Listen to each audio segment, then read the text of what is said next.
Шинэ 7 хоногийн мэд хүргэе Game Point podcast-ийн шинэ дугаар та бүхэнд хүрэхэд бэлэн болсон байна. За дөнгөж саяхан Los Angeles Clippers Denver Nuggets багуудын цуурлын 6 дахь тоглолт дуусч NBA-гийн плей-офф ихний шатанд 7 дахь тоглолт ямар ч байсан нэг гарахаар боллоо. Гэхдээ гарахдаа 4-5-аар хоорондоо таарсан багууд нэг өсөндөө битэрийн хамгийн их онцолж исэн энэ цуурал 7 дахь тоглолтод хүрлээ.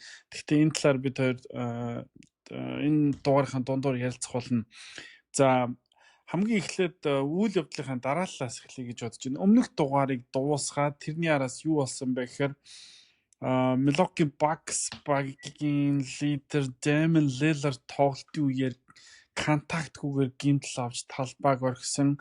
Талбайг орхихдоо тэр Damian Lillard-ийн гаргаж ирсэн царай дүр зураг бол ерөнхийдөө өөрт нь ямар хэмжээний гэмтэл учирсан бэ гэдгийг гадарлаж исэн тийм царай байсан.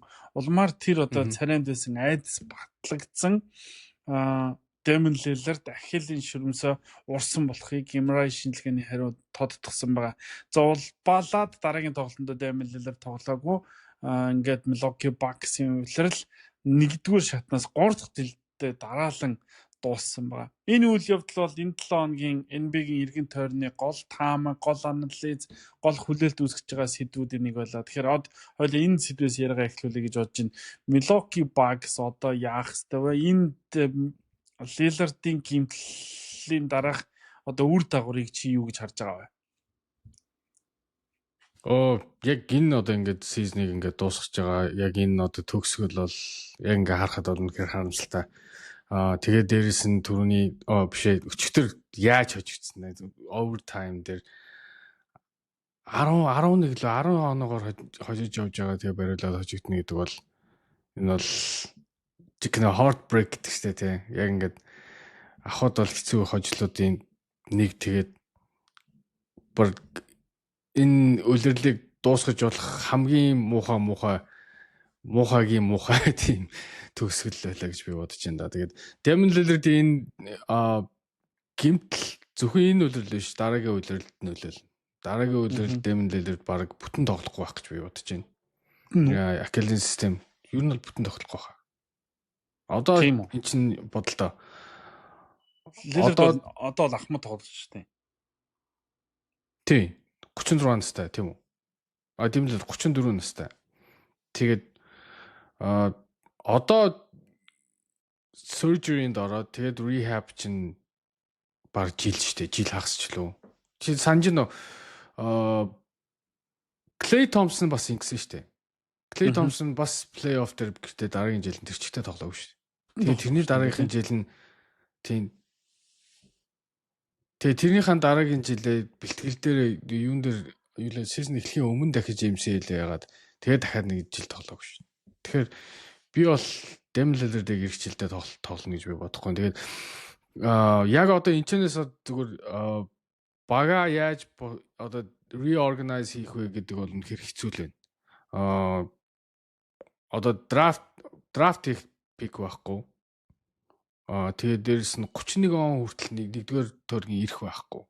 Тэгэхээр солилцоо хийх ямар ч боломж байхгүй. Тэгээд энэ жил Brook Lopez free agent. За одоо энэ ч нэг шийдэн гаргаж маш олон free agent байгаа. Тэгээд маш олон free agent байгаа. Гэтэл энэ чинь tax төлөх байгаа. Яваад. Одоо ингээ харахгүй Brook Lopez free agent гэсэн Дошо, Jericho Sims, Taurean Prince, Gary Trent Jr. бүгдээрээ free agent. Тэгээд дээрэс нь Bobby Portis, Pat Connaughton, Kevin Porter Jr. нэр player option буюу хүсвэл гэрээгээ цуцалж яг Bobby Portis, Pat Connaughton, Kevin Porter Jr. эдгээр бол бүгдээрээ opt-in хийгээд орчих player option авчих байх. Ер нь бол Ryan Rollins, Bobby Portis-ыг бол гэрээнээсээ татгалзаа дахиад урт хугацааны гэрээ хийх гэж оролдох байх гэж бодоод байна шүү. Одоо энэ чинь гэрээнээс сүүлийн жилд тийм Bobby Portis одоо яг энэ байгаа дээрээ сүүлийнхэн жилийн гэрээ хийх боломжтой.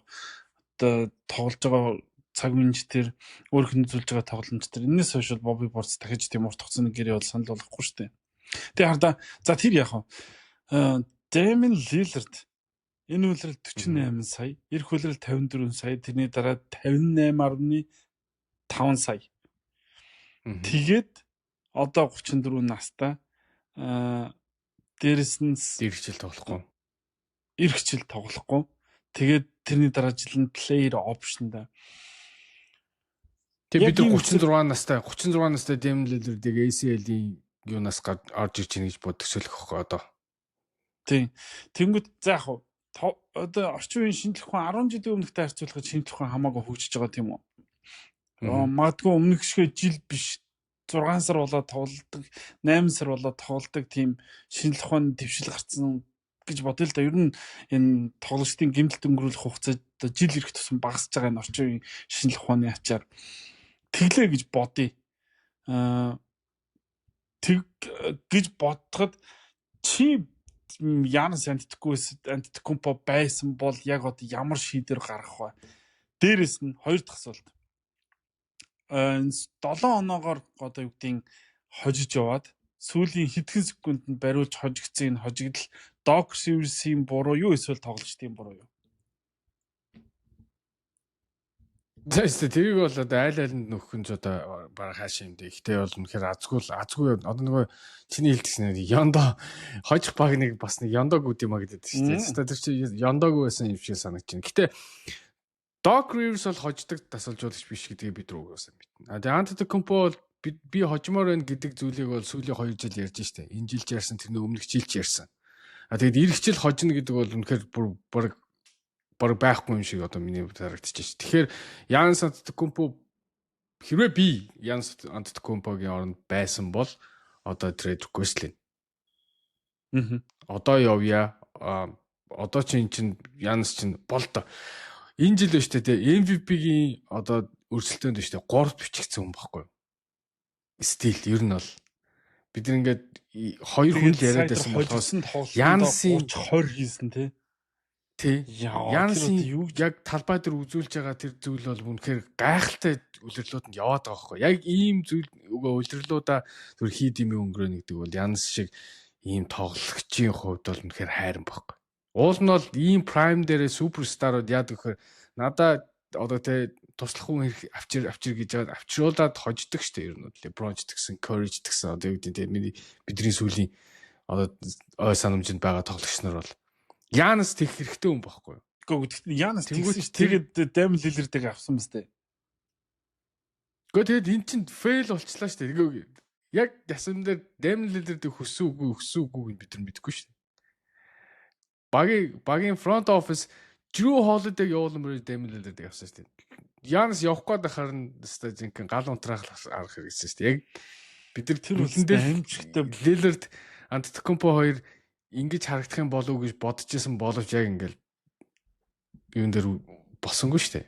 Drew Holiday явуулдаг 8 бол угаасаа буруу байсан гэдгийг Boston Celtics-ийн аврагч баталж байгаа Milwaukee Bucks-ийн 2 жил дараалаад ихний шатнаас 3 жил дараалаад мултардагч баталж харуулж байгаа юм те. Тэгээ би сая амар тийм гонигтай дүр зураг харсан. Damian Lillard ингээ бэртээд унчиж байгаа байхгүй юу? Тэр чинь өөрөө мэдээд байгаа шүү дээ. Тэгсэн чинь багийнхнаас нь хинч очихгүй нэг боддоо. Тэр баг ямар ч chemistry байхгүй. Энэ баг чинь уул нь хождог баг чинь chemistryтэй би нэгээ одоо юу гэдэг те. Талбай дээр хүртэл харагдсан шүү дээ. Би биндээ яаж хандж байгаа. Тэгэхэд ерөөсөө тийм байхгүй байхгүй.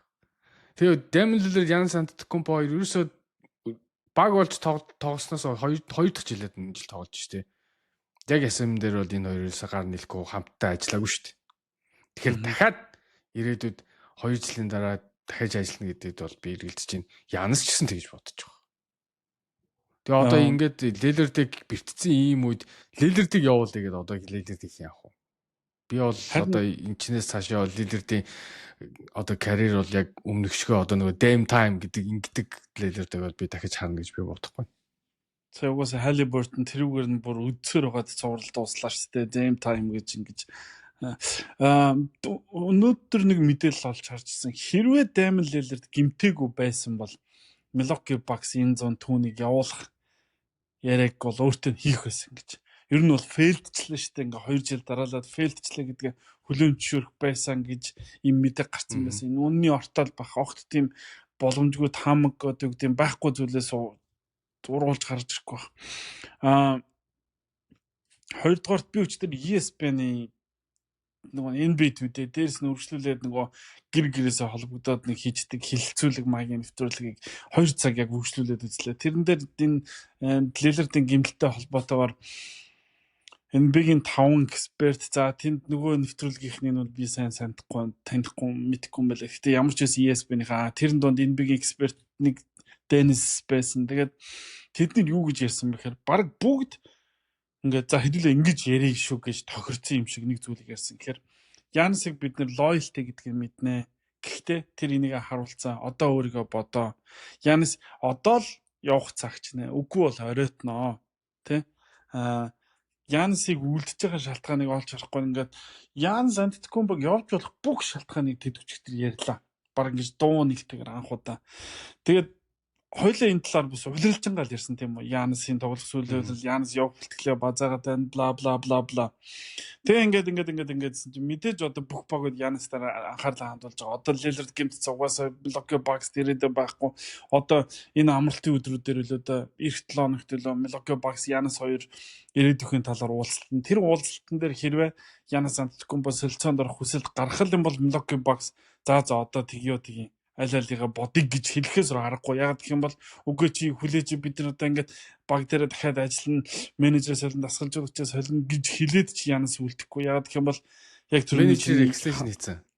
Гүг яг чиний түрүүний ихэнд хэлдэг шиг тэдэнд солих ямар ч асайд байхгүй. Энэ багийг босгоё гэдэг ямар ч тийм итгэл үнэмшил Янаст харагдахгүй. Тэгээд бас rumor явжсэн шүү дээ өнөөдөр San Antonio Spurs Milwaukee Bucks санал тавьж үзнэ гэж асуугаад үзнэ гэж асуухад ямар ам унах биш гэд. Тэгтээ тэр асуугаад ам унах гэдэг хамгийн аюултай байсан байхгүй. Яг гэх юм бол драфт ирэхээр хагчсан цалингийн зай хангалттай байгаа. Wembanyama цалинд хүрэх ягач гоогаа штэ. Rookie гэрэн дээр явж байгаа. Тэгээд De'Aaron Fox-ыг авцсан. За ингээд Rookie of the Year шагналын эзэнтэй олчихсан. Энэ баг хэрвээ Giannis Antetokounmpo авчих юм бол гэж би бодсон чинь зүгээр төсөөлөхөөс өрнөд бүсээс бүр айгүй олон одоо цухтаахаар хэмжээний баг бүрдчих юм шиг санагцсан надаа. Яг энэ нөхцөлд San Antonio Spurs Brooklyn Nets чи бас Giannis байсан бол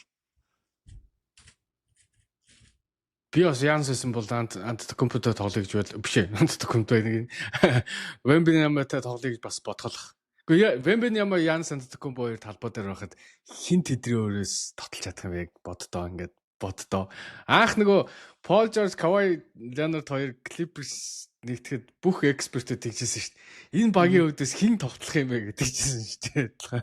Одоо яг Wembanyama Янс хоёр ингээд нийлчих юм бол шүү дээ. Яг хин тоглох юм бэ тэр. Тэр бол өстой гайхалтай хамгаалттай, гайхалтай урт, гайхалтай атлетик тийм баг болно гэдэгт бол болохоор л байна л да. Гэхдээ мэдээж хамгийн сүүлийн одоо юу гэдэг жишээ дээрийг Milwaukee Bucks гарна. Тэгээ Milwaukee Bucks хамгийн их өндөр үнийг амлаж чадсан тэр газар л Янсыг авах болов гэж би бодож байна. Гэхдээ нөгөө юу шиг Portland Damian Lillard-ыг явуулахдаа завс Damian Lillard-ыг хожоосоо гэдээ уулна бол Bucks руу явуулсан шүү дээ. Бас зөндөө багууд санал тавьсан ч гэсэн бас боломжтой, хожих боломжтой газар л явуулсан шүү дээ. Тэрнтэй адилхан Bucks team бас одоо generosity үзүүлж магадгүй л байна. Respect үзүүлж байх. За яг гэх юм бол энэ чинь Янс энэ багт 12 жил тоглож байна. 12 жил бүх хийдгээ хийцэн шүү дээ. Алдрын танхимын карьер бүтээсэн шүү дээ. Авраг аваад өгсөн шүү дээ, тий. Тэгээ тийм болохоор би бол Янс respect үзүүлээд магадгүй Янс Brooklyn Nets-тэй нэр Янс Нью-Йоркд айгүй нэг бизнесүүд худалдаж авсан гэсэн. Тэгээ ер нь бол ингэдэг юм байл шүү дээ. Би энэ нөгөө нэг энэ Америкт ингээд нөгөө энэ Shaquille O'Neal тэдэн авто угаалгын газартаа, тэдэн кофе шоптой, тэдэн ресторантай гэд яагаад ингээд нэг юм том юм сүлжээ юм авчдаггүй жижиг юмнууд аваад идэм бол гэсэн. Америкч угаасаа ингээд бизнес тэгж л явд юм л шүү дээ. Юм локал бизнесүүд ингээд олноор нь худалдаж аваад тэндээсээ ингээд баг багаар нь ашиг ингэж олноор нь хоригдлуулж авдаг. Тэгээ Янс яг тэр жишгээр Нью-Йоркод айгүй их бизнес худалдаад авцсан үйл ажиллагаагаа явуулж байгаа гэсэн. Хэрвээ яг энэ одоо юу гэдэг нь бизнесээ дагаад Brooklyn Nets-д очиг гэвэл Love Milwaukee Bucks гүү гэхгүй л бах. San Antonio Spurs руу ч гэсэн явъя гэвэл гүү гэхгүй л бах. Зүгээр Milwaukee Bucks-ийн нэг юу үлддгийн зүйл нь гэхээр Lakers руу хөхгүй бах, Warriors руу хөхгүй бах. Бусад багууд руу. Lakers Warriors хоёр бол мөрөөдөд хэрэггүй. Яг тэгэхээр харин зүгээр Milwaukee Bucks Giannis Antetokounmpo-гийн оронд юу авах вэ гэхээр залуу тоглогч нар тэгээд маш олон драфтын swap-ууд авна. Golden State ч байхгүй, Los Angeles Lakers ч байхгүй. Ер нь боломжтой хитгэн баг байгаа энэ дотор байна шүү дээ. Би зүгээр ихнээс нь хэлье. Brooklyn Nets байгаа, Houston Rockets байгаа, тэгээд түрүүний San Antonio Spurs байна. Яг үнэхээр төлж чадах одоо нөгөө cap and space-тэй багууд, мөнгөтэй багууд бол ерөөсөө энэ гурав л. Тэгээ маш олон draft pick-тэй. OKC байж болно. Гэтэ OKC орондоо хэний өгөх үү, яах уу гэж мэдэхгүй. Гэтэл боддоо OKC дээр Giannis очил ямар амар. Houston дээр Giannis очил ямар. Би бол Houston дээр Giannis очих юм болоо шүү дээ, тий. Giannis-ийн стилд Houston Rockets-ийн тоглолт бол амар таарна гэж боддоо. Яг одоо ингэ харах юм бол. Яа. Гого одоо Giannis-ийн энэ 100 хийх шилжилт хөдөлгөөн хамгийн том шилжилт хөдөлгөөн байх нь л гарцааг байна. Тэгэхээр Milwaukee Bucks-тай хийх тэр уулзалтын дараанаас ямар мэдээ гарах нь үйл явдал цаашаа хэрхэн өргөнө хамтаа харцгаа. Тэгээд Damian Lillard харамсалтай байна. Үнэхээр гоё тоглогч юу гэдгийг гоё клатч тоглогч, үзүүштэй тоглогч. Гэхдээ бас л ялагч байж чадахгүй байсаар гадаг ингээд карьер нь ер нь өндөрдөх тийш орчлаа. За одоо 34-тэй тоглогч жилийн гэп авч байгаад эргэж ирлээ. 35-таа эргэж ирлээ.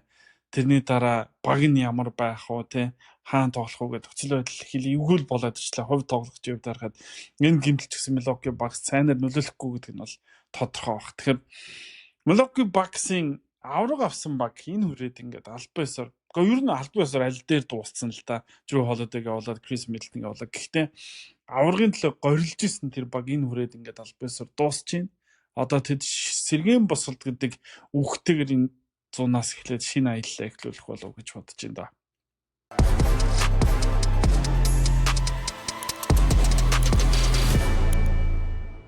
Game Point podcast хамтаа үзэгч та бүхэн subscribe дараарай гэж дахин хэлмээр байна. Тэгээд Телеотосод Сан Францискогоос ялал та бүхэнтэй хамт байна. Одоо NBA-гийн энэ үлэлийн шилдэгүүд араасаа тодорсоор байгаа шилдэг 6-т тоглогчийг Peyton Pritchard дүрсэлдэгчгүй авсан, шилдэг хамгаалан тоглогчийг Evan Mobley авсан. Тэр бас надад бол сюрприз байсан шүү. Тэгээд дээрэс нь надад хамгийн тодорхой асуудал байсан. Дараагийн нэг сюрприз бол MIP шагналыг Cade Cunningham биш Dyson Daniels авсан. Энэ бас миний хувьд бас сюрприз байсан. Тэгээд хамгийн сүүлийн үгээр ямар ч одоо гэдэг маргаангүй өрсөлдөгч байсан шагнал Rookie of the Year. Яг түрүүлсэнчлэн San Antonio Spurs баг түүхэндээ 4 дахь удаа Rookie of the Year шагналыг авж байгаа нь Stephon Castle. Чиний уулзаж ярьцлага авсан Stephon Castle байлаа. Маш баяртай. Уусаа хэлсэн шүү дээ. Хоёр шалтгаанаар би аваасаа гэж бодсон. Нэг нь хувийн шалтгаан, нөгөөх нь угаасаа энэ жил Stephon Castle бол өрсөлдөгч байсан. Чи харсан уу тэр нэг зураг авахулж байгаа хэсгийг яг ингээд Stephon Castle нэг шагналын нөгж Wembanyama, David Robinson, Tim Duncan дөрөв зогссон. Чи Wembanyama шүү дээ. За Wembanyama ч яг, David Robinson ч яг. Team Dunk-ыг биш үү? Team жижигхэн болгож харагдуулчих. Зүгээр нэг энгийн хүн шиг харагдуулчих тэр хоёр. Team Dunk чи ямар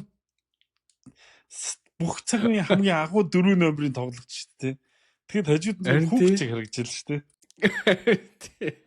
Тэр шүү дээ. Инэттэй зураг байсан. Тэгээ шүү дээ. Яг хоо энэ дээр зөв сонирхолтой нэг юм асуулт байна заяа. Ингээд Rookie of the Year ингээд шагналыг 1976 оноос хойш өгч эхэлсэн юм байна. Тэгээд тэрнээс хойш ингээд баг болгон ч явахтай. Тэрнээс бол энэ NBA-гийн түүхэнд 5 баг л одоо хүртэл Rookie of the Year шагналыг хүртсэн тоглогчгүй байгаа юм байна. Одоо драфтлсан rookie-нууд нийцэж Rookie of the Year болж байгаагүй. Тим 5 тэр 5 юуг нэрлэгүүлж чадах уу? Тэр 5 багийг нэрлэгүүл. За мэдгүй байна. Гэхдээ ямар ч байсан нэг нь лав Charlotte Hornets авах. Charlotte Hornets байх байна. Байхгүй наа. Байхгүй. Вэстэй East-ийн 2 баг, вообще East-ийн 3 баг, West-ийн 2 баг. Энийг ингэ хэлэх юм бол гайхан заяа. Гэж хэлмээр заяа. Хамгийн эхлээд ч тэ Атланта Хокс байна. Атланта Хокс ч бас л нэлээд олон сайн рукинуудыг өөрсдөө авч ирсэн шүү дээ. Драфтд авч ирсэн. Тэгэхээр байхгүй заяа. Denver Nuggets Carmelo Anthony-г болон драфтлаа шүү дээ. Би буруу санааг бол. Тэгээ Carmelo Anthony орсон жил нь хэн авсан? LeBron авсан юм биш үү? LeBron авсан баг те. LeBron тийм юм. Miami Heat Rookie of the Year байдаг юм байна. Сэн мэн. Dwayne Wade-ний худлаар гэсэн. Тэгээ адилхан шүү дээ. LeBron авсан юм байна. Washington Wizards аймгүй олон нэгээр авч ирсэн ч юм уу. Айгүй дээгүүр сонголтдог шүү дээ. Бараг жилд. Тэгсэн мөртлөө одоо хүртэл Rookie of the Year байхгүй. Тэ аргагүй Washington Wizards ч одоо Kwame Brown-ыг нэгээр аваад харж одоо тэгээд яаж ч угаас Rookie of the Year-ыг авах үедээ сонголтууд нь үргэлж дандаа алдаа байсан. John Wall ч гэсэн яг үндэ алдаа байсан шүү дээ. Аха. John Wall ч яг үндэ алдаа байсан. Тэгээ хамгийн сүүлийнх нь Los Angeles Lakers гэдэг баг байна. Rookie of the Year байхгүй. Тэгж байхгүй. Ингээ бодсон чи угаасаа чи бодлоо. Shaq сүүлийн хэдэн жил ингээд бодохоор ч юм шүү дээ. Kobe, Shaq хоёр бол Kobe угаасаа ихний жилд бараг тоглоог Rookie of the Year болох юмш боломж байсан. Shaq бол Magic Johnson ч Rookie of the Year авдаг юм. Magic Johnson биш дээ. Magic Johnson тэр жилдээ Larry Bird-д Rookie of the Year авдаг. Гэхдээ тэр жилээ Finals MVP болжсэн. Тийм. Ингээ бодохоор ерөөсөө ингээ 5 баг л үлдсэн юм байна. Rookie of the Year байхгүй. Бус нь бол нэг болон нэгээс дээш байгаа юм байна. Эндээс харж байхад энэ багууд эдгээр багууд ерөөсөө сайн тоглогч гаргаж ирдгүү дандаа бусдын тоглогчдыг авдаг байна те. Эсвэл драфт сайн сонголт хийж чадбах юм. Бас тийш хийж болно. За хоёлаа нэгэн тал яриагаа Lakers учраас Lakers-ийн талаар ярина. Los Angeles Lakers багийн улирал тооцоолж ирснээс эрт дууслаа. Яг тооцоолж ирснээс эрт дуусч ийн гэж хэлж байгаа гэхээр ер нь цуврал эхлэх юм ESPN-ий 10 сэтгүүлч таамаг өгтөө аруула Lakers-ийг ялна гэж таамаглаж байсан. Бүр 7 тоглолт гарахгүй гэж таамаглаж байсан. Маш олон экспертүүд за чи битээр бүр Lakers ялна гэдэгт бараг 100% итгэлтэй байсан. Маш олон эксперт, маш олон биш ер нь 90-с дээш хүн Lakers-ийг ялна гэдэгт итгэлтэй байсан. Яг гэх юм бол улиралд яг тийм тоглолт үзүүлсэн. Яг юу болоод энэ цуврал ингээд эрт дуусчв. Тэгээд юу болоод Lakers ингээ улирлаа хаачв. Одоо цаашид яах вэ? Мортхын азгаал боллоо. Угаасаа эхний тоглолтоос эхлээл ер нь бол маш шаанга гисэн. Хоёр дахь тоглолтын дээр бол яг хойдсон ч гэсэн гурав дахь тоглолтын дээр тэр Лукагийн өвдсөн нь бол тэр бол одоо юу гэдэг хилж биш одоо юу гэдэг гайштай ер нь бол тийм эстэй азгүй хамгийн азгүй тоглолтч бол хамгийн азгүй бодол дараагийн тоглолтод нь хожиж явсан сүүлийн позишн дээр л хожигдсан шүү дээ ер нь бол тий тэрэн дээр бол яг хав коучинч буруу байгаа шүүгчнэрч буруу шүүсэн зүйл байгаа гэтээ яг тэр бол excuse биш хожигдсан л бол хожигдсан тэрний дараагийн гейм дээр бол мэдээж өчигдрийн гейм тий хамгийн их хүссэн нь угаасаа бүх Minnesota Timberwolves баг байсан тий. Гүг. Ерөөсөө биш тий. Би Doc Rivers-ээс хойш биш тий. Яг ингээд юу болохгүй байгааг харсаар байгаад юу ч хийж чадахгүйгээр хожигдсан дараагийн Doc Rivers-ийн дараагийнх бол JJ Redick юм шиг байсан. Өчигдрийн үед бол. Би JJ Redick-ийг арайч тэгж тийм одоо зөрүүд, гүжүүд тийм арга байдлаар тоглоно гэж би бодог. Өөрийнхөө тий. Ерөөсөө тоглолт эхлэхээс өмнө нь шүү дээ тий. Хэвлэлийн баг хурал дээрээс эхлээл одоо нөгөө чинь дөрөв дэх тоглолтын дээр second half 5 тоглогчоор бүр суулгахгүй тоглосоор байгаад хожигдсон гээд баг 2 өдөр юугаар нүдүүлсэн шүү дээ хэвлэлээр. Тэгэнгүүтээ 5 дахь тоглолтын өмнө хэвлэлийн баг хурал дээр сэтгүүлчтэй бүр хэрэлдээд тэгээ гарч байгаа байхгүй. Тэгээд яг тэр одоо эмоцаараа гарч ирээд ер нь бол хитрхи өөрийнхөө эмоцд нэг хөтгөхтэй явцдаг тийм одоо нөгөө юу гэдэг нүдэн ингээд харанхуулцдаг тийм хүн болов гэж би бодсон. Тэгээд руки тасгалж болж яг алдах юм байна. Руки байхдаа хоцсон тасалж болж маш цөөхөн бараг байхгүй ч тийм. Яг ихний энэ зүйл одоо энэ юунаас бол маш том сургамж болох байлгүй гэж би бодож байна. Rookie дасгалжуулагч. JJ Redick чинь байж тээ. Ямар ч дасгалжуулагч хийжсэн юу юм штэ. Туршлагагүй юм штэ. Тим дасгалжуулагч гарч ирээд ийм байдал яг хожлахгүй. Яг ийм байдлаар хийнэ гэдэг бол зөвөр туршлагагүй байх л болов гэж бодож байна л да. Тийм. Үнэхээр Redick муухраар зүтгэсэнтэй нь бол санал нэг чинь. Би бас Redick-ийг үнэлэх үнэлэмж маань саяны цувралын дараагаар баг зэрэг буурсан. Яа гэх юм бол Dalton Knecht-ийг нэг удаа ашиглаад яагаад үтсэнгөө Jackson Hayes-ийг яагаад улиралжингаа тэгж ашиглачаад саяны цуврал дээр тэгээд бүр rotation-аас хасчихв. 5 дахь тоглолтын дээр ойлгож байна. Солилцоо хийхгүйгээр яг ингээ байгаа 5-аараа үзье. Тэгээд тэр 5 нь одоо юу гэдэг нь алдаа ритмээ унгаахгүй гэж үзэж байгаа учраас тэр 5-аараа дуусгасан шүү дээ. 4 дахь тоглолтын дээр. Тэгвэл тэр юу гэхээр 4 дахь тоглолтын 4-р үед ялагдсан байхгүй. 3-р дээр нь ялчаад 4-р дээр нь ялагдсан. Энэ ядарсантай ч холбоотой байх. Нөгөө талаар тоглолтыг нь уншаад ойлгоцсонтой ч холбоотой байх. Тэнгүүд яг тэр 5-таараа дахиад тэр тоглолтыг эхлүүлнэ гэж би үүндээ бас бодоогүй 5 дахь тоглолтын дээр. Тэгэхээр дахиад тэр 5-таар эхлүүлсэн. Юу ч өөрчлөгдөв бас. Яг үндэ JJ Redick улирлын тоглолтоос юу ч өөрчлөөгүй. Плей-офф эхлэгээд юу ч өөрчлөөгүй. Тэгээд дээрэс нь яхахгүй дутуу баг бол дутуу баг л байд юм байна гэж харсан. Төвийн байрлалд дутуу баг чинь нэг тоглолтод бол аргалж болт юм байна. Бүтэн цувралын турш аргална гэж бол худлаа байд юм байна. Тийм учраас төвийн байрлалд Rudy Gobert, Julius Randle хоёрыг өчтөр маш гоё тодор харуулж өглөө. Энэ хоёр ямар тоглогч вэ?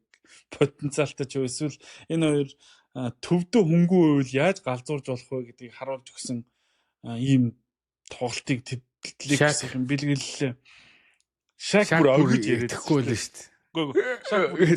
Үгүй Shaq чинь банк юу гэдэг Rudy Gobert-ыг шөмжилдэг хүн чинь өчтөр Rudy Gobert dominated гэдэг үг хэлэх гэж байхдаа өөрөө ингэж өөртөө итгэхгүй ингээ огоод би ийм үг хэлж байгаа би итгэхгүй ингээд дооёлаад бүр тийгээс Lakers тэгж л харагдсан. Яг үндэ би Minnesota Timberwolves баг тийм амар сайн байгаа гэж би бол хэлэхгүй.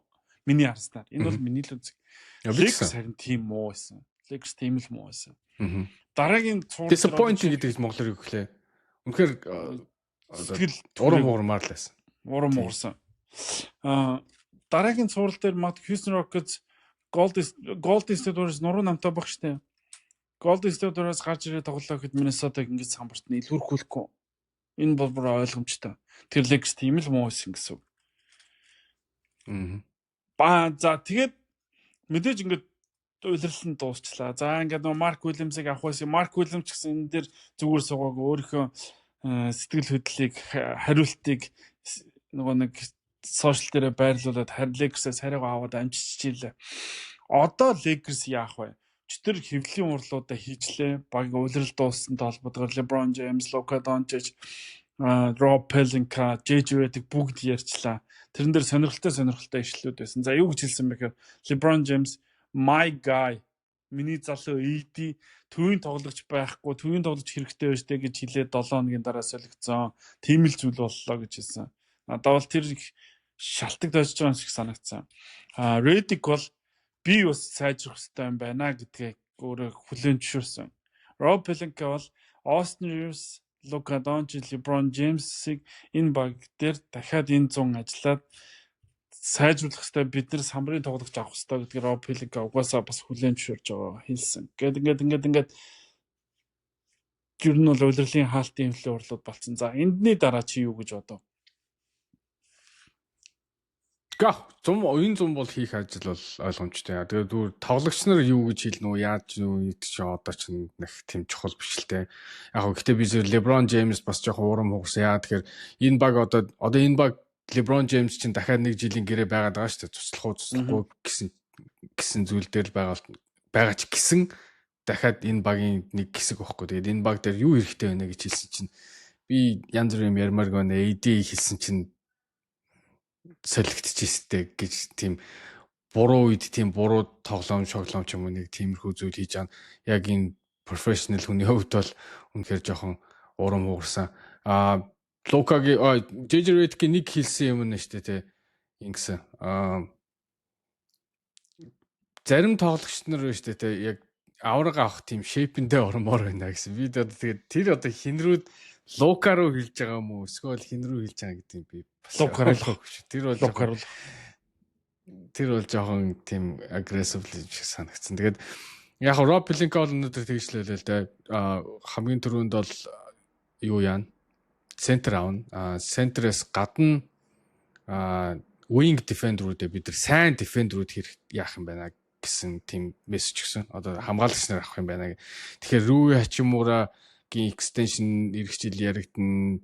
Rui Hachimura-г солино гэх нү. Dorian Finney-Smith player option авах нү эсвэл extend хийх нү. Энэ хоёр чинь хамгийн гол хоёр wing байгаа шүү дээ. Тэгэхээр энэ хоёрыг одоо яах нү гэдэг нь сонирн байна. Яг одоо ингээ харах юм бол шүү дээ. Цалингийн зэс бол тулцсан. Яг гоо гэтээ нэгдүгээр аппернаас бол доор. Гэтээ tax level бол дагцсан. LeBron James 52 сая авч магадгүй. Одоо эндээ opt-in хийж магадгүй гэсэн Shams өнөдөр юмэрсэн байлаа. Хэрвээ 52 саяда LeBron opt-in хийчих юм бол энэ баг дээр нэмэх яг free agent-ээс авах зүйл бол тун ховор болов гэж би бодож байна. Цалингийн зэс бол тийм хангалттай байхгүй. Яг гоо mid-level tax team mid-level exception гэж байгаа. Тэр нь болохоор нэг 5 билүү 6 саяын л тоглогч аавна гэсэн үг. Тим зайл. Одоо нэг Gabe Vincent, Maxi Kleber гэдэг ингээд 22 саяын цалингийн зай бас гарч ирж штэ. Одоо эн чинь энэ хоёрыг гэрийн дуусч байгаа гэрээгээд ирэх хөлрөлд бас сольж болохоор харагдаж штэ. Магадгүй Jared Vanderbilt-ийг ч явуулах мэдгүй ингээд Lakers хийх ажил нэлээд Shake Milton одоо ингээ харангуут шүү дээ. Shake Milton байхгүй болно, Jackson Hayes байхгүй, Markieff Morris байхгүй. Ингээ доошоо байхгүй ер нь бол. Энэ Jordan Goodwin-ийнх ч угаасаа non guaranteed угаасаа авч үлдэхгүй гэж би бодож байна. Зүгээр энэ Bronny James байгаа. Gabe Vincent, Jared Vanderbilt, Dalton Knecht, Maxi Kleber чинь Maxi Kleber байгаа юм шүү дээ. 11. Maxi Kleber, Gabe Vincent хоёр 11 саяын цалинтай байгаад байгаа байхгүй. Austin Reeves extension ярагдана. Гэхдээ энийг заавал энэ жил extend хийх шаардлага байхгүй гэж би бодож байна. Rui Hachimura, Dorian Finney-Smith энэ бас 15 саяын цалиндаа орчих юм бол хэрвээ opt-in хийгээд орчих юм бол бас л асуудалтай. Асуудалтай. Dorian Finney-Smith 15 сая шүү дээ. 15 сая Dorian бол хаяна гэж би бодохгүй. Гэхдээ тэгээд сольж болох ганцхан ирэх байгаа. 2031 оны 1-р тойрог ирэх байгаа. Энэ жил 2-р тойргийн нэг сонголт байгаа юм байлээ. Тэрийг ихтэй сольж болохгүй. 5 жилийн зүгээр swap ирэхүүд байгаа. Тэрийг нэг төлөвлөгөөнд оруулж болох бах. Dalton Knecht-ийг тэгэл Mark Williams-аар солиулах гэжсэн чинь энэ зун бас л солих гэж үзэх л баг. Гэтэ хамгийн түрүүнд LeBron James энэ гэрээндээ opt-in хийх үү хийхгүйгээс л хамгийн эхэлнэ. Тэгжиж түүний тоглож авах цалин гарах уугүй юу? Эсвэл LeBron James цалингаа хасах уугүй юу гэдэг зүйл юм. Тэгээд LeBron James ирэх үйлрэл дахиад нэг үйлрэл ямж байсан тоглоно гэсэн мэдээг өнөөдөр Shams гаргасан. Тэрний үгээр LeBron-ийн хүүчин ирэх жил коллеж тоглоно те. Bruce коллеж тоглоод ирэх 100 буюу 2026 оны NBA-гийн драфтад орж ирэх боломжтой. Ингэх юм бол баг 2 хүүтэй хамтаа NBA тоглох болох юм уу да. Хизээч одоо биелэгдэхэргүй тэр milestone-ыг дахиад нэгээр нэмэх юм уу да. За тэр бол яг хаа мэдээж энэ нэгэн түүх бүтээгдсэн дахиад тэрийг нэмэх бол дараагийн л асуудал болно. Хэрвээ LeBron одоо байгаа 52 саяын гэрээнд орчих юм бол Lakers энэ үйлрэлийнхээс ягаад сайн баг болж чадахгүй ирэх үйлрэл. Тэр бол тодорхой тийм үү. Хоёрдугаарт нэг сая Kendrick Perkins өнөөдөр хэлсэн. Надад бол тэр бас үнний ортоос бид нар энийг юм ярьдаг лсэн. Luka Doncic бол миний мэдих хамгийн муу хамгаалттай суперод юм байна гэж. Миний мэдих хамгийн муу хамгаалттай суперод юм байна гэж тодорхойлсон. Үнэхээр Luka Doncic-ийг эсрэг хүссэн довтолж ийла энэ плей-оффт. Тэгэхээр Лукагийн хамгаалтын сул талыг Lakers дээрээ анхудаа харж байгаа юм биш. Өнгөрсөн жил ч гэсэн Dallas харж исэн. Дээрс Nico Harris-ийн нэг онцлоод идэг асуудал чинь сая баг ингээд Lakers мултраад дууссан чинь Nico Harris нь нэрэ зүг хийсэн юм болоо гэж зарим хүмүүс бодсон баг. Нэрээ энэ Лукач хамгаалдаг юм шүү гэж бодсон ба. Тэгэхээр Лекси энэ эрт мултрал айгүй олон зүйлийг илэрхийлж байгаа юм шиг харагдаад байгаа. Нөгөө талаар Даалтын би бол техникийг наатан дэсэх. ашиглахгүй байсан юм бол тэр Марк Уильямс авчихгүй байсан. Бас хэцүүлтэй. Тэр чинь Dalton Connect-аас гадна шүү дээ. Тэр чинь трейд хийж байгаа драфт пикүүд гэх мэтчлийн юмнууд байгаа ш. Тэгээд дээрэс нь Марк Уильямсын тэр чинь цалин орж ирнэ. Бас тийм баг биш шүү дээ. Хараа Лекс шүү дээ. Энэ лигт байгаа хамгийн одоо эмчилгээ одоо юу гэдэг эмч янз бүрийн тиймэрхүү онцлогонд хамгийн их мөнгө зардаг багуудын нэг.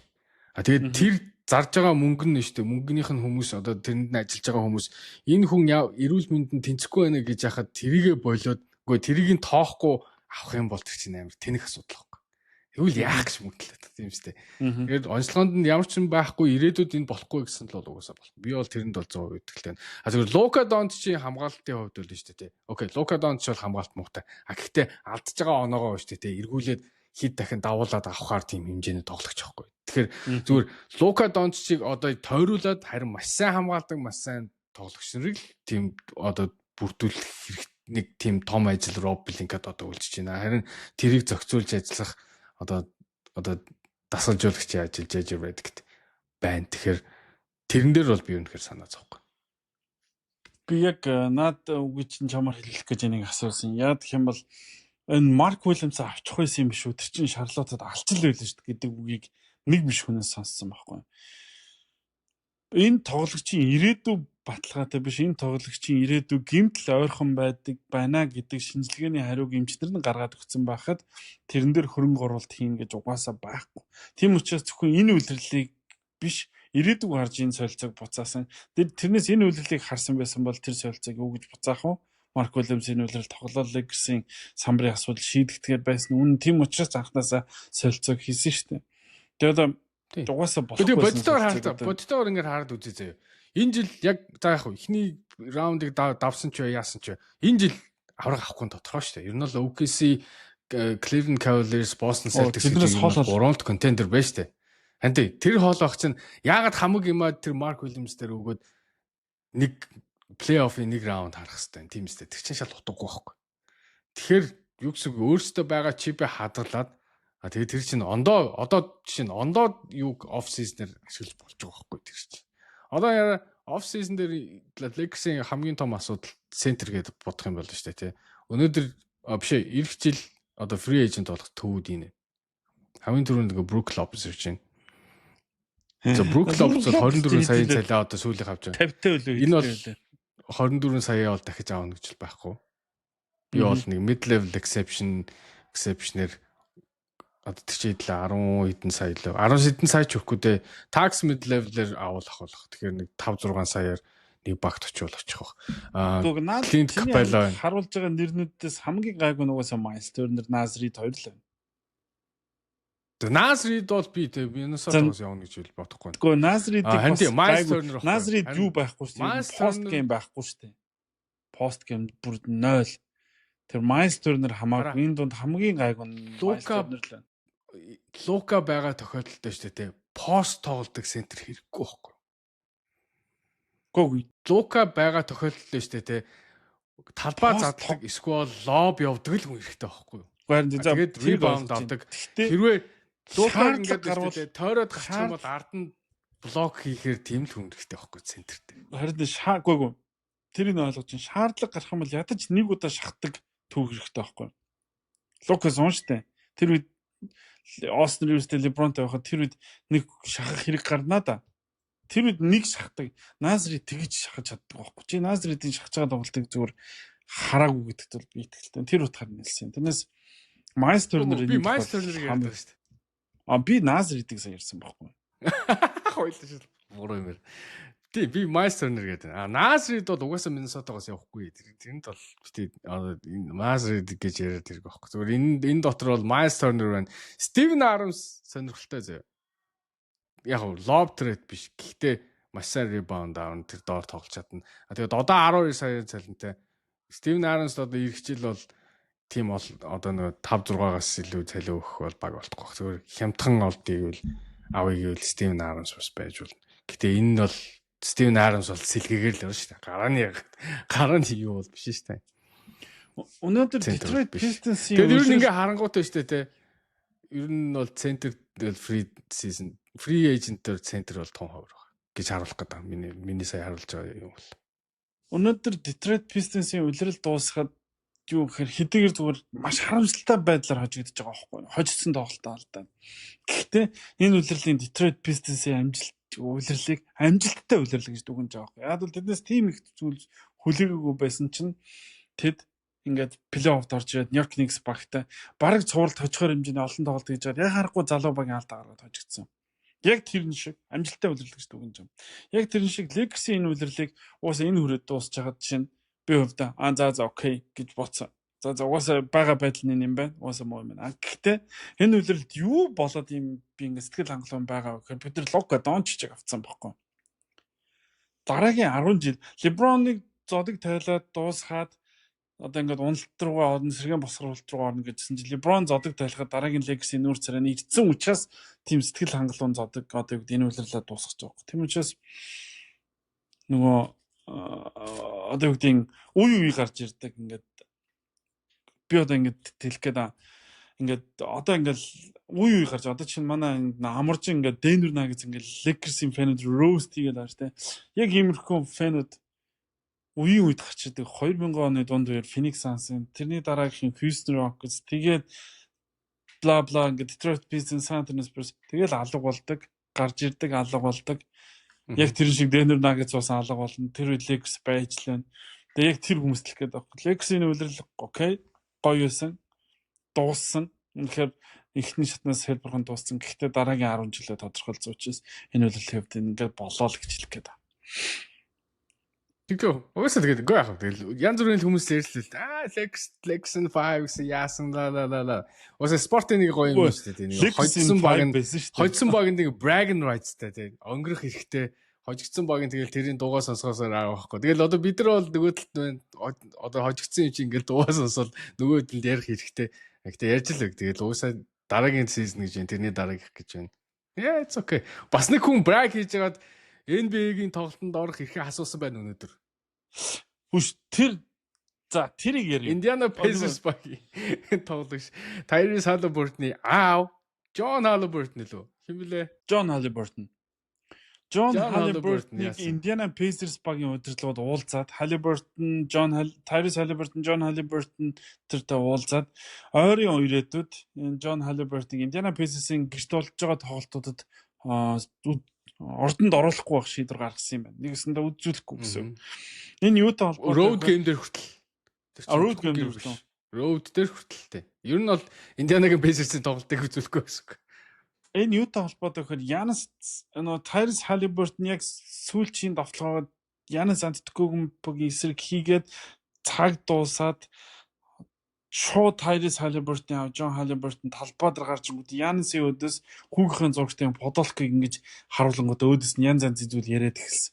Тэгээ Giannis бүр ингээд гайхад харж хагаад нэлээд удаан зогсож байгаа. Нөгөө аав нь юм яриалсан. Тэгээд сүүлдээ яг харахгүй нөгөө тоглолт дуусаад ингэж нүрээр очиж тулгараад маргалж ирснийг манай үзэгчд харсан баг. Тэгээд би хувьдаа энэ аав нар NBA-гийн тоглогчдын аав нар мэдээж хүүхдүүдийн төлөө энэ хүртэл зүтгээд хөдөлмөрлөөд NBA-гийн тамирчин болгон гаргаад ирсэн байна. Гэхдээ аав нар жоохон даруулгатай баймаар байна. Дээрэс нь хожсон тоглогч болгоны аав нар гарч ирээд алдрын танхимын гишүүн рүү ингээд янз янзын юм яриад байдаг бол энэ угаасаа утгагүй. Тэгэхээр би Indiana Pacers энэ үйлдэлд нь бүр баярлалаа гэж хэлмээр байна. Энэ амар том тэнэглэл байсан нэр.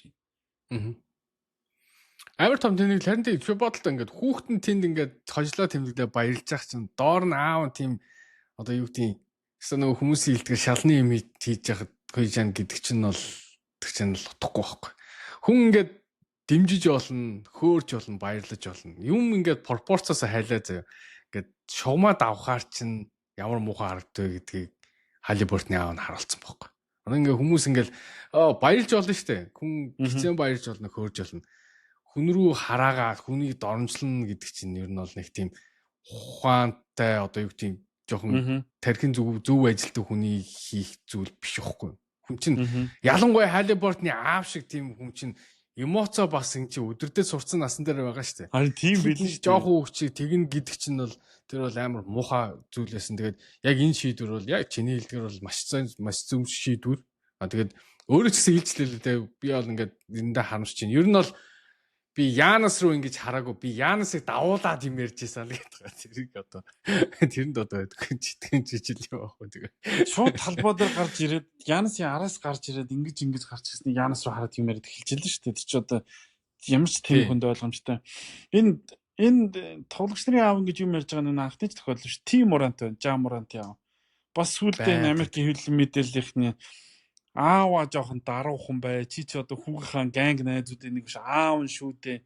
Хүүгээ бит ингээ буруу хаад яваад байгаа ч гэгээд бүр хэлжсэн. Тэгэхээр энэ аав нар бас жоохон даруулагтай л баймаар. Тэгээ одоо Жамуранд харлаа. Одоо өрнөд бүс би зүгээрээ санаа зовхгүй байна гэж хэлснээс хойш ингээд 3 дахь жилдээ дараалаад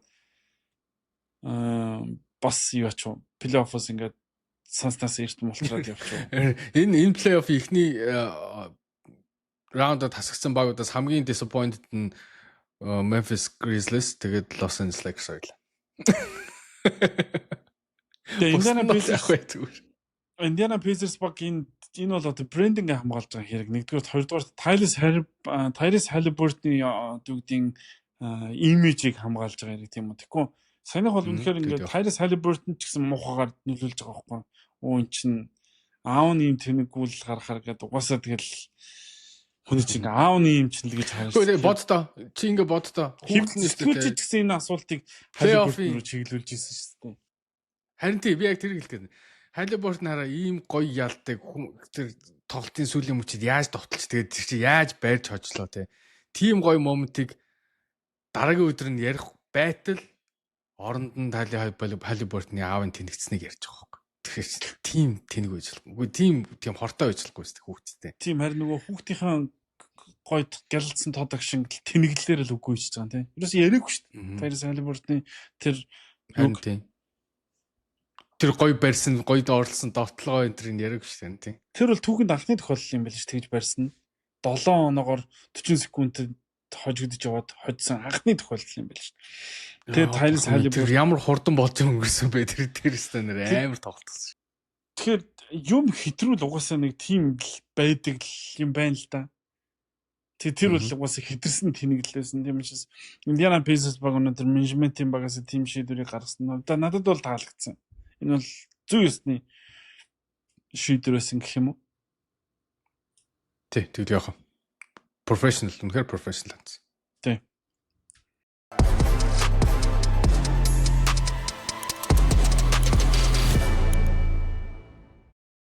Game Point podcast-ийн шинэ дугаар та бүхэнд хүрж байгаа. За бидний дараагийн ярилцах сэдэв бол мэдээж цуурлын 7 дахь тоглолтоо гаргах чад байгаа Denver Nuggets, Los Angeles Clippers багуудын талаар ярих чинь.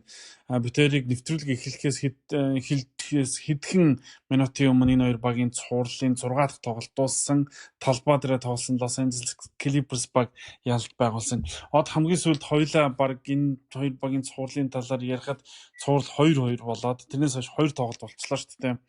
Цуурл шийдэгдээгүй л байна. Гэхдээ зүгээр ингэж за цуурл 7 дахь тоглолт мэдээж хүн болгоны хүсэж байгаа ийм цуурл золоод тоглолт. Гэхдээ цуурлыг 2-1-ийн харьцаатаагаар тэргүүлж яваад хожиж яваад одоо дуусгах шахсан тэр Clippers баг өөртөө маш хэцүү байдалд орсон өнөөдрийн тоглолтыг эхлүүллээ шүү дээ. Нэгсэндээ удирдал нь дуусахгүй юу гэдэг. Тэр. Тэгээ зүгээр манай TV коктейлийн энэ хоёр NBA Talk-ийн хоёр футбол токийн хоёр хэлж ин лээ. Denver Nuggets-ыг дуусгах ёстой газар нь дуусгахгүй бол ийм аюултай баг байхгүй юу гэж хэлж ин лээ. Яг тэр үг ингээд шууд гол руу орсон. Үнэхээр өөрөөсөө дуусгах ёстой газар нь дуусгаж чадахгүй байгаа тэр 5 дахь тоглолтод Jamal Murray яава. Тэрний дараа Denver Nuggets-ийн фэнүүд миний таньдаг дүүнэр мөнөр орж ирээ танаа од юу гэдээсэн бэ? Одоо юу гэж ийн гэж надаас асууж хүртэл үзлээ. Яава. Тэр бол үнэхээр 43 оноо. Jamal Murray плей-офф гэхээр ингэ яагаад ингэдэг юм бол Clippers мэдэн Lakers мэдэн Jamal Murray гэдгийг бидэн штэ. Гүү. 5 дахь тоглолтын дээр Jamal Murray Jokic хоёрын яг нөгөө two man game-ийг бол үнэхээр Clippers зогсоож чадаагүй. Нэгдүгээрт хоёрдугаарт James Harden гэдэг хүний одоо нөгөө нөгөө чиний хэлдгээр гарнаа Джеймс Харден гарч ирсэн. Гарнаа Тэгээ маш сайн мууч хийсэн Denver Nuggets-ийн талбай дээр байсан. Тэгээд одоо юу ч хэлэх вэ? Тэгээ талбайн давуу тал тэгээд Jamal Murray-гийн тэр гайхалтай тоглолт шийдсэн. Түүнээс шид Russell Westbrook-ийн тэр юунаас авсан сэлгэнээс авсан оноо бол тэрийг бол тэгж тоглож явахт нь одоо яаж зогсоох юм тийм үст. Яаж тоглоод ер нь цуурлаг гэхэд хэлсэн мэт энэ тоглолт Denver Nuggets ялагдах юм бол Russell Westbrook-аас ялах юм бол Russell Westbrook. Яг үндэ оноо тэнцүү хахад тэр оноогоор тасарсан шалтгаан Russell Westbrook-ийн тэр 21 оноо байсан шүү дээ. Westbrook-ийг суул орхиодсэн тийм үү? Westbrook хийлсэн. Суул орхиолсэн хийгээл. Тэгсэн чинь нэг харсан чинь оноо 10 оноос. Тэгэл тэндээс Jamal Murray шууд залгуулж авч явал араас нь зүгээр алтгай байлцсан. Russell Westbrook үнэн яг Russell Westbrook байсан. Тэрнээс би гэхдээ зүгээр ингээд цуурлын эхний байдлаар эхний тоглолтуудад харсан Denver Nuggets, саяны 5 дахь тоглолтод харсан Denver Nuggets хоёрын хооронд 6 дахь тоглолтод харсан Denver Nuggets хоёрын хооронд асар их тийм нөгөө нэг зөрүү гарцсан харагдсан. Нэгдүгээр тэн дээр юу гэхээр яг нэг өнгөрсөн жилийн плей-оффын Denver Nuggets-ыг би одоо харж эхэлж байна. Тэр нэг юу гэхээр өөрсдөндөө ихтгэлтэй ойлголцсон хийх юм хийдгэн. Нөгөө нэг улиралд ягаад Jamal Murray ингэж муу тоглолт ингээмээр энэ баг жил болгонд автагддаг. Тэгснээр плей-оффт суперстар болчдөг. Харден улиралд суперстар байдаг. Плей-офф эхлэнгүүт орон гарan болчдөг. Энэ баг хиддэх улиралдаа бас давтагдж байгаа юм да. Яг ийм NBA-гийн плей-оффт таамаглаж болшгүй зүйлүүд энэ байхгүй. Одоо Хардныг ийм орон гарan одоо юу гэдэг улиралд ингэж дүүвдэгч байжснаа плей-офф эхлэнгүүт нэг тоглолтод гараад нэг тоглолтод орно гэж хэн тооцоолох юм бэ? Jamal Murray улирлын турш болохгүй гэмтэл бэртэлтэй ингэ болохгүй гэснээр нөгөө Jamal Murray гараад ирнэ гэж хэн тооцоолох юм. Тэгэхээр энэ чинь л нөгөө таамагдшгүй хүчин зүйлүүд дээрээс энэ цуврал ингэ бүр илүү гоё амттай болж ирж байгаа. Тэгэхээр цувралын 7 дахь тоглолт. За тий. Таамаглашгүй гэдэг чиггүй. Таамаг гэдэг чинь таамаг байхгүй юу? Хүмүүс ингэж байгаа байхгүй. Чи тэгэж хэлээд байсан яасан бай, ингэж хэлээд яасан бай. Чиний анализ гэж юу гэдэг. Энэ чи анализ шүүх. Анализ гэдэг чинь байж тээ. Болсных нь дараа тэр датаг нь анализ хийдэг чинь анализ гэдэг байхгүй. Болохоос нь өмнө prediction таамаг. Тэр чинь таамаг шүү дээ. Хүн болго ингэ таагаад их юм бол энэ спорт байх ямар хэрэг байгаа тийм үстэй. Өвтөнх нь өмнөөс нь мэдээд байвал тийм үстэй. Тэгин шиг тэгэж хэлээд яасан бэ гэдэг чинь амар утгагүй асуулт байгаа байхгүй. Тэр нэг Warriors-ийн нэг Монгол хамгийн том нэг нөмөр фэн бас тэгэл орж ирлээ.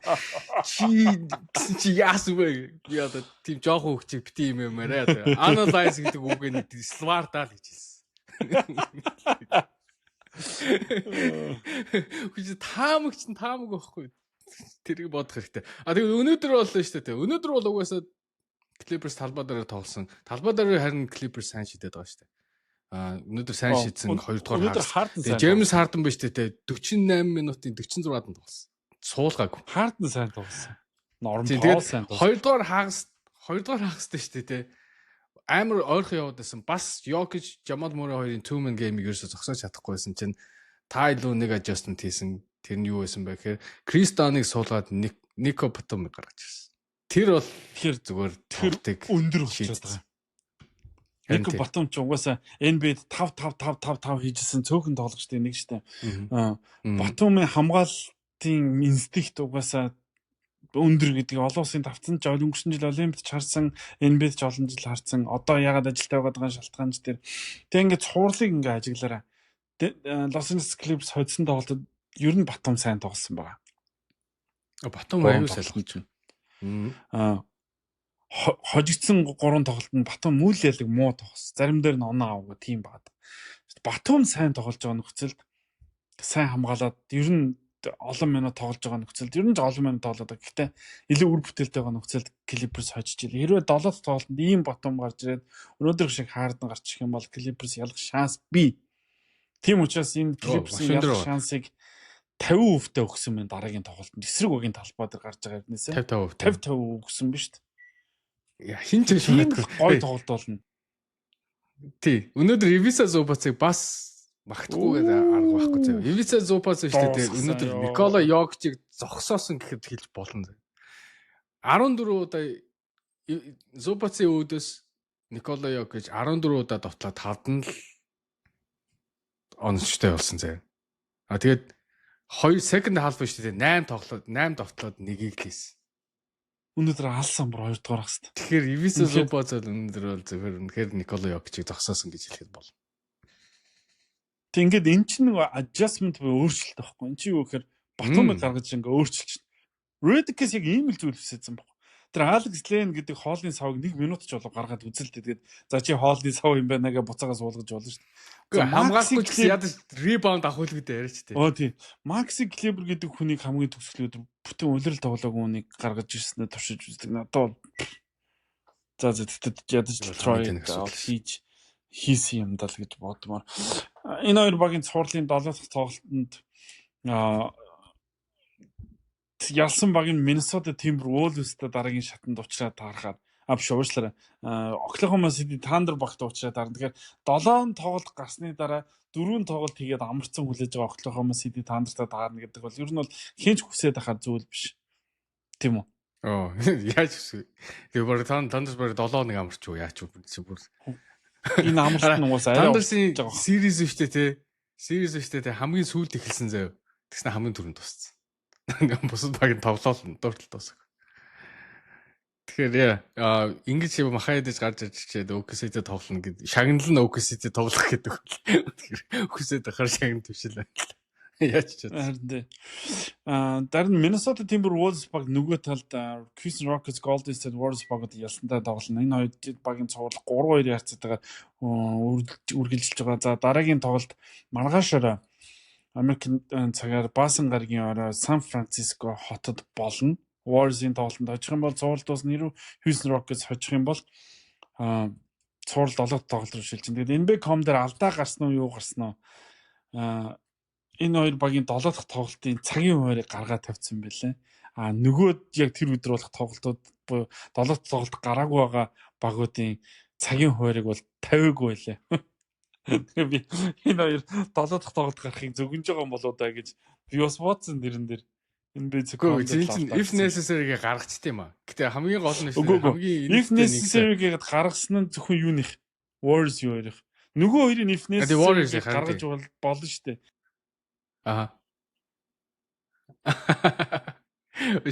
Гүг хамгийн инээдтэй нь шүү дээ. Rockets шүү дээ. 7 дахь геймийн тоглолтын плейдийг зараад эхэлсэн байт.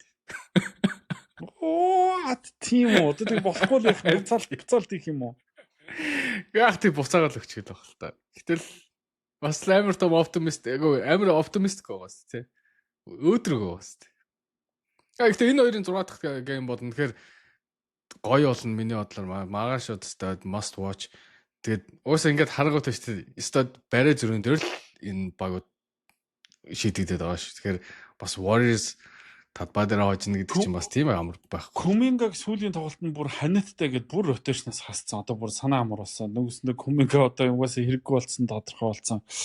Бүр ханиттай гэдэг бол инээдтэй шалтгаан байсан. Угаасаа гарах.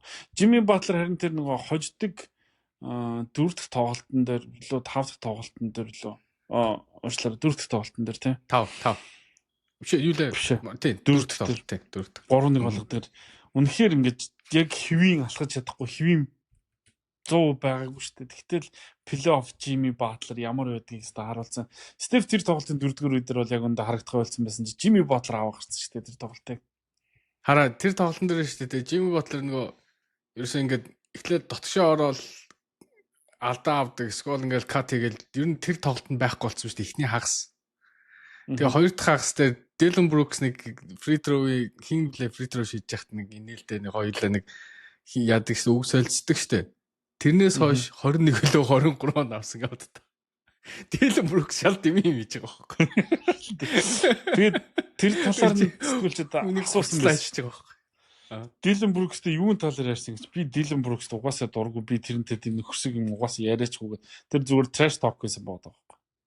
Тийм угаасаа just a week гэсэн чи тийм гэд нөгөөд чи бас хүний ингээд юуг нь хөдлөгдөл байгаа шүү дээ Dylan Brooks чинь. Тэр талаараа бас гарамгаа нэг юм аа тэгээд. LeBron юмыг буруу хөдөлгөөд багаа малтчихсан. Одоо тэгээд тэр тоглолтод Jimmy Butler-ийн юм түрүүний юун дээр гаргаж ирсэн шүү дээ энэ статыг. Энэ стат хараа Уул нь бол 1 оноогоор ч илүү 2 оноогоор Rockets хожигдож явсан чинь одоо average нь 1 оноогоор илүү болсон байна. Rebound нь илүү болсон. Assist л тотоо байна да одоо. Тэгэхээр энэ хоёрстой яг барай зүрийн дээр л хамаг юм шийдэгдээд байгаа байхгүй. Наа чинь ч гэсэн Тэгээ хараа тоглолтын цаг байна шүү дээ. Sorry. Тэгээ энэ байгаа. Энэ хараа 4 дахь гейм дээр шүү дээ. Rockets-ийн нэг хийсэн буруу юм ба шүү дээ. Rockets-ийн нэг хийсэн буруу ч явах те. Угаасаа ингээд анзаараад тахаар шүү дээ. Эхний үеийн эхлэл 3 дахь үеийн эхлэл хоёрыг амар удаа эхлүүлээд байгаа. Яа тэгэхээр гарааны 5 нь үнэхээр Jalen Green байхгүй оноо авахгүй бол уус амар удаа эхлүүлээд байгаа. Тэгээд дандаа 2 юм уу 4 дээр барьдаг. Тэгсэн чинь тэр алдааг сая 5 дахь дээр зассан. Тэгээд яг тэр зассан зүйл 6 дахь дээр хэрэгжих нүгөө юу? Мэдгүй. Яа сая 3 дугаар үеийн 8 бил 9 дэх минутын дээр баг кэр ингээд хайцсан штэ. Тэг яасан бэ гэсэн чинь хаал таймаар locker room руу очиод ингээд нөгөө stat sheet-ийг ингээд харсан чинь 98% efficiency-тэй шийдсэн байсан. Би тэгээд би энэ тоглолтод очихгүй байна гэдгийг мэдсэн гэж аахгүй. Уус Rockets үнэхээр амар хэлсэн. Тэгэхээр энэ зүйл нь одоо 6 дахь гейм дээр гарах нь үгүй гэдэг тэрийг л харах л болтлаа. Хэрвээ гэх юм бол 7 дахь гейм. Тэгээд над Jalen Green-ийн ч асуудал ойлголын би бас хэлжсэн л гэж хэлэх гээд байна. Гэхдээ одоо үнэн юм чинь. Jalen Green угаасаа солигдох юм бол Houston Rockets баг ингээ бэлэн болцсон баг байгаа байхгүй. Тэгээд яг энэ асуудлыг Америкийн хэвлэл мэдээллийн сэтгүүлчид гаргаж ирээгүй гаргаж ирсэн. Хэвлэлийн багварал дээр хинээс асуусан байсан. Fred VanVleet-ээс Jalen Green-ийг юу гэж бодож байна гэд. Тэгээд Fred VanVleet мэдээж тэрэн дээр багийн хаандынхаа талд орсон. Би бол Jalen Green-ээс илүү ур чадвартай SG нэрлэх юм бол Anthony Edwards-ыг л нэрлэх гэмээр байна. Devin Booker яг одоо би юу ч гэсэн Devin Booker ур чадвараар бла бла бла гэдэг нэг юм ярьсан байсан байхгүй. Тэгээд яг хөө тэр зүгээр ингээд тэгээд мэдээж ингээд түүнд ингээд сайжрах боломж байгаа, потенциал байгаа маа гэдэг ингээд ярьж байгаа. Гэхдээ энэ юуг харуулж байна гэхээр аль хэдийн Rockets-ийн толгойд, аль хэдийн сэтгүүлчдийн толгойд Jalen Green-ээс салаад юм байна. Цаашаа явах юм байна гэдэг бодол нь орцсон байгаа байхгүй. Тийм учраас энэ үлрэл дуусгаад Jalen Green-ийг угаасаа Rockets хаач хүч дууссан Jalen Green-ийг угаасаа явуулах байна. Тэгээд хараа би ч одоо нөгөө цалингаас сулж аваад чөлөө тагнаас ч юм уу солилцоогоор Rockets шүү дээ. Ирэх 100 байна шүү дээ. Хамгийн түрүүнд хин рүү явна? Kevin Durant руу явна гэдэг шүү дээ. Kevin Durant гэсэн Rockets руу явахыг хүсэлтэй байна. Гэхдээ бас энэ жилийн одоо free agency эсвэл солилцооны цонхыг өөрчлөлт бас нэг хүн гарч ирсэн Giannis Antetokounmpo. Тэгэхээр эхлээд Giannis Antetokounmpo тийш явж иж Kevin Durant солигдох болов гэж бодож байна. Энэ хараа Jalen Green шүү дээ. Энэ жил 12 саятай. Тэгээд extension хийгээд тэр extension дараа жилээс эхэлж байгаа. 33 саяар эхэлж байгаа. Тэгэхээр яаж ч утсан 33 саяг ийм тоглогчинд Rockets шүүгий гэж бодохгүй шүү дээ.